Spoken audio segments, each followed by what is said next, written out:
Right then, are you taking the bus, Lily? Okay, so Lily's going to the airport now. Alright, so we're gonna bid farewell to Lily and we're gonna be alone time with Hanako. Yes, this is the time to shine, Hisao.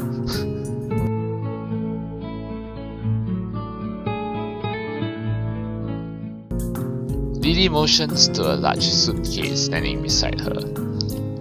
Now I have to take this with me, so I booked a taxi. He'll meet us at the school gates in about 5 minutes. Ah, I see. Oh, she looks sad. Lily reaches down and feels out the handle of her suitcase.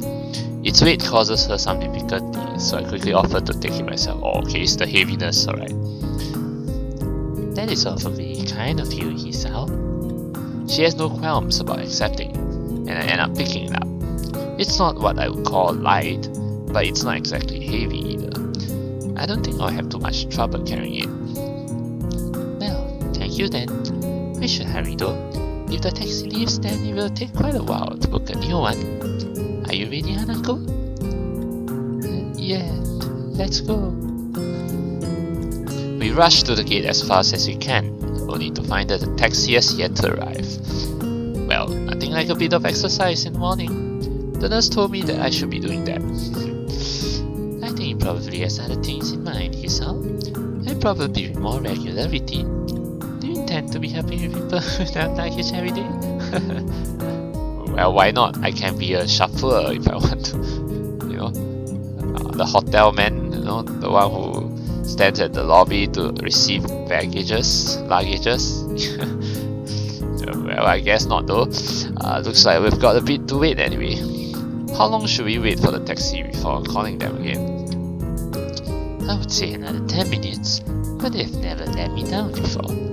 There's probably just a little traffic. Okay then. So, how long is the flight to Scotland? About 16 hours, if I remember correctly. It's a bit hard to tell with the changing time zones. Yeah, in case you all have forgotten, this is Japan. So yeah, from Japan to Scotland, it'll take about, roughly around that time, 16 hours. So long. Oh, it's now that I realize Hanako's been unusually quiet, even for her.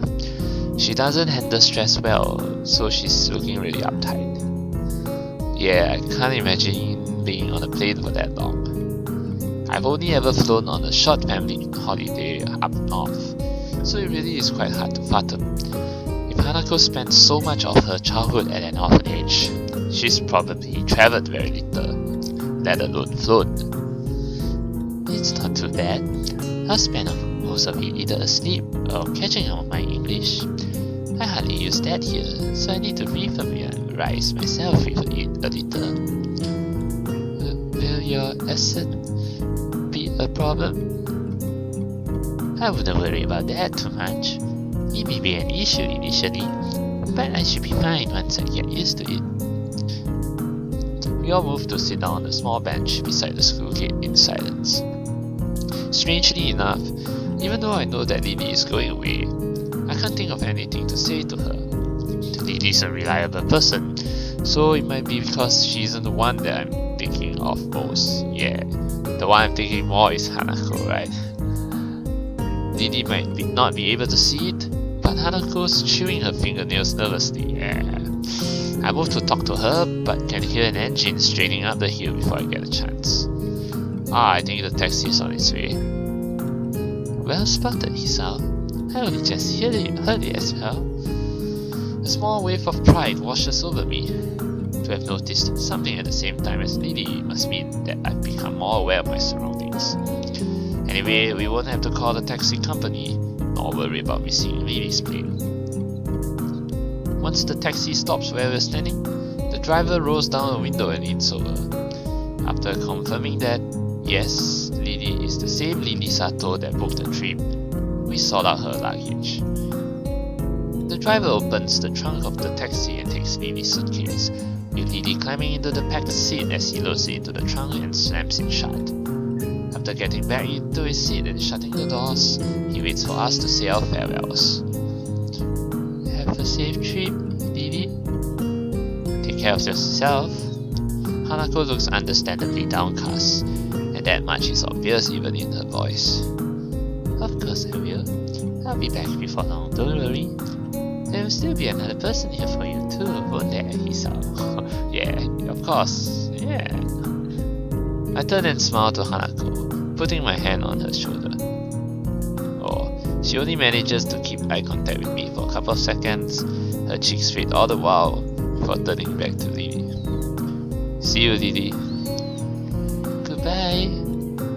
Lily gives her farewells to the both of us with a fair measure of reluctance. Without further ado, the driver starts the engine once more, and they begin the journey down the hill and towards the airport. The two of us stand at the gates for a long time even after they have disappeared from sight, not really knowing what to do. But it's kind of too bad that we don't get to go to the airport to see her off. We could only see her off here. Yeah, but I guess it's because we still got school. But wait, I think they're flying on a Saturday, right? So unless I guess it's because it's Japan, right? So Japan, I know they have school on Saturdays. Yeah, half day. So and this is most likely the morning. So yeah, they can't go to the airport with her. So what do you want to do? Go back to class? Unless there isn't. I don't know. Ah. Ha ha ha ha ha. Alright. Wow, okay. What am I gonna do here? Yeah. Do you want to go into the city, or how about we call it a day? Well, this is kind of tricky. Because this kind of choice can also go both ways, you know. Like, let me think. If we choose how about we call it a day, I feel it's also not a wrong choice. It might be the wrong choice. It might be a good choice also, because I mean Hanako is the sort of person who doesn't like to go out often, you know. Yeah, so you know, so it's like if we choose call it a day, then maybe we can like play chess, you know, back in school and all that. But then again, I feel that last night we had fun at the city, you know. We played pool, we played snooker, yeah, billiard, whatever you call it, and I think we had fun. So I think why not we just go into the city, you know. Why do we want to call it a day anyway? I don't think we want to call it a day. Call it a day, and then what does that mean? We're just going to go our separate ways or something? I kind of have a feeling it's like that. So I think, come on, it's the day is still early. I mean, I know even though Hanako is kind of scared and all that, I mean, but we want to spend more time together, and we had fun last night, right? In the city at night, you know, played snooker and all. So why not we go into the city? So I'm going to go with this first choice, and I'm going with my gut instinct, and I'm going to choose the first choice. Do you want to go into the city? The bus stop, standing by the school gates like a mute sentinel, puts a strange idea in my mind. You know, we have to be adventurous at times, you know, even though, yeah. Do you want to head into town and look for a bookshop or something? We have the rest of the day free. Yes, that's the way Hisao. There you go. I think I made the right choice, so it's a long shot, as Hanako doesn't like going to the city. I count the fact that we managed to get her out there even when it was so dark as a small miracle, but I genuinely want to spend more time with her. Anyway, she's likely to just refuse and go back to... Okay. Really? Really? Let's go. Oh yeah, there we go, yeah. I made the right choice, yes. I can't work out why Hanako has decided to agree with me, but I'm not about to ask her to change her mind, of course not. Don't, you're not gonna ask why. Alright. Stepping off the bus, I immediately noticed that a lot of people are around us. In hindsight, it should have been obvious. Of course lots of people will be downtown on a Saturday afternoon. Oh, it's already Saturday afternoon. So the thing is, we could have just gone to the airport to see her off, right? But we didn't.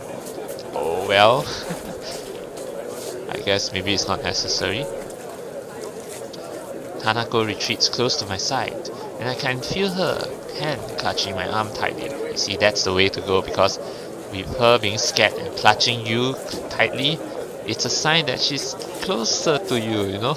Let's see. Okay, I think I made the right choice, so yeah. Her body is held against mine, and her head is bowed so low that her head hides most of her scarring. Maybe the hair as well, that hides the scarring. So where shall we go? A bookshop? Hanako's present, and my other general living expenses have pretty much drained my budget, but I should be able to afford a few books. This is something I try to reserve a few funds for anyway. For a second I think Hanako didn't hear me, but then I looked to my side and noticed her nodding almost imperceptibly. Oh, okay. Do you know of one? Actually I do. We passed a few when Lily and I were looking for your presents. Oops. Hanako's expression clouds affection. I've got to remember to stop bringing up her birthday, yeah. You both spend a lot of time. Oh no, don't get the wrong idea, Hanako, no. Or maybe I misjudged the situation. We wanted to make sure we got the right present, that's all. After all, rather. Not that I want to spend more time with Lily, although I'm going to do just that after your route, so no offense, but that's another story. Hanako smiles and blushes a bit. It's a small treasure when she does. Anyway, that should be a bookshop just up ahead. Do you want to check it out? Sure. The crowds start to build as we head towards the bookshop along the raised walkways. Hanako latches her other arm onto me as well, making our progress a little slower. As we walk, the sound of the traffic makes me think of a possible distraction for her. I was wondering, Hanako, have you thought yet about when you're going to learn to drive? That's pretty sudden. Driving? Yeah, you're kind of lucky in a way. There aren't a whole lot of students in Yamaku that are allowed to drive. It's not the best topic of conversation, but I want to try and distract Hanako from the situation. She's really highly strung right now. Then again, all I've really done is make her feel awkward, since she's probably never thought about it. I wish I hadn't said anything. Before long, we are before one of the bookshops Lily and I passed by during our search. What kind of self-respecting bookshop closes on Saturdays? Or I don't know. Bookshops don't make much money anymore because of the internet. Maybe they just had to close over weekends? Oh, I beg to differ though. I mean, even though the internet is now taking over books and, well, TVs and all that, but bookshops are still relevant, you know. Yeah, there are some things that you just can't appreciate, you know, on the internet, you know, because books are still better in some aspects, you know, because you can touch the cover, the hardcover, and you feel proud that you own this very book, sort of thing. Yeah. She seems pretty knowledgeable about technology. I guess it's a pursuit that would lend itself well to someone who enjoys solitude. I guess that makes sense. It's easier to find books online, e-books, you know. Anyway, it looks like this idea is shot. Anything else you'd like to do? If it's not a bother, could you show me where you bought my present? Sure, why not? Yeah, sure, not a problem. It's not far from here. Alright, I head up in the direction of the store, only half sure of its exact location. I don't want a repeat of that last time, you know, walk around and around, spending half the day walking around aimlessly. Here we are, Otello's Antiques, and then we're going to see that shopkeeper again. I mean, that shopkeeper has a portrait of his own, so I wonder if he has anything to do with Hanako. Suspicious. And actually, at this point, we still don't know who Hanako's friend is, right? Because I remember near the beginning of her route or something like that, she mentioned something about her friend, a friend of hers. So yeah, could it be him? It's small. Well, yes. It took Lily and me some time to find it. Can we go in? I don't see why not. It's open. Hanako pushes through the door and enters before me. Once again, the store is empty, save for the store owner. His face drops a little when he sees me. Oh, you recognize me? Hello. Oh, you're not here for return, are you? Wait, that's not the girl you had with you last time. No, we're not here to return anything. Your antiques are good, no? We were just in town and wanted to have another look in here. The store owner considers this for quite a long time. I guess he's not used to high school students coming to his shop on a regular basis. Okay, maybe he doesn't recognize Hanako, okay, so he's just some guy. Might this be the friend you bought gifts for? That's right, they were presents for her. The store owner turns to Hanako, who freezes her on the spot like a deer caught in the headlights. He moves to address her, but stops before doing so, looking a little taken back. He catches himself staring and looks to the side, addressing us indirectly. His expression is awkward and tense, as is his entire body. I guess, yeah, he saw the scars. I want to be mad at him, but I know full well that I had the same instinctive reaction when I first saw her. First surprise, then curiosity, then an awkward look away as I dealt with what I had seen. Hanako looks less panicked than before, but I think the feeling she's giving off now is worse. It's not anger, nor annoyance. If anything, it's one of apology. You're lucky there, young lady, to have friends that care about you as much as they do. Thank you. If I hadn't spent so much time with Hanako, I wouldn't even have realized that she said anything. Then again, the store owner's mumble was hardly clear either, thanks in part to being directed away from us. Okay, Hanako strikes out into the store, gazing in wonder at the various items on display. She finds the door section and spends lingering minutes studying each and every one. It's a side of Hanako I've only barely been introduced to. See, we get to learn another side of Hanako, which is good, you know.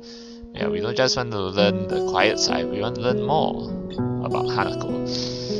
I was astonished when Lily said she liked dolls, and even more so to find her collection sitting on her dresser.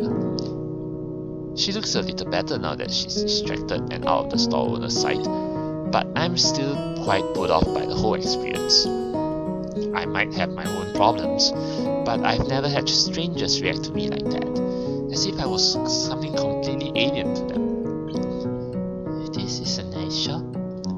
Yeah, it's not what I expected. Do you want to buy something? I didn't bring any money. Oops, don't worry, I'll pay for you. No biggie, no big deal, man. Well, we can always come again. Now that I know where to find it, that is. we can? Of course. Yeah, we can come here as often as you would like. Thank you. You don't need to thank me. I almost forgot where this place was. I don't really think either of us completely believes in what we're saying, but rather we're just repeating what we think we should say. Can we go back to the school now? Sure thing. Let's go. As we leave for the bus stop, I see the store owner peek through the curtain at the back of the shop. I'm not really sure what that glance he gives to her says. It feels a bit weird, and the fact that Hanako didn't see it is both a relief and a bit frustrating. Hanako and I stopped walking once we reached the concrete area between the dormitory buildings. There was barely a word said between us on the way back from the city. Well then, goodbye. Do you want to have some tea or something? How about a game? Hanako shakes her head embarrassedly. Okay. I'm tired. Maybe later? I've got homework. Okay. She sounds a little depressed. Hanako obviously does want to do more, but I suppose she would have a bit of schoolwork to catch up on. She's missed a few days of lessons. Homework. Thanks for reminding me. I've got a stack to do as well. I guess I'll see you tomorrow. See you, Hisao. Before I can say goodbye, Hanako has turned and begun walking towards the entrance to the female dormitory building. I look at the door she disappears through for a bit before going off towards my own dorms. Today was a tiring day, even though we only spent like the whole afternoon, I guess, because it's still kind of like daytime like that. Oh, what's going on? Oh, we're going to the next act already. Oh, that's kind of quick. Scars. Okay, that's pretty fast. And what's this image, by the way?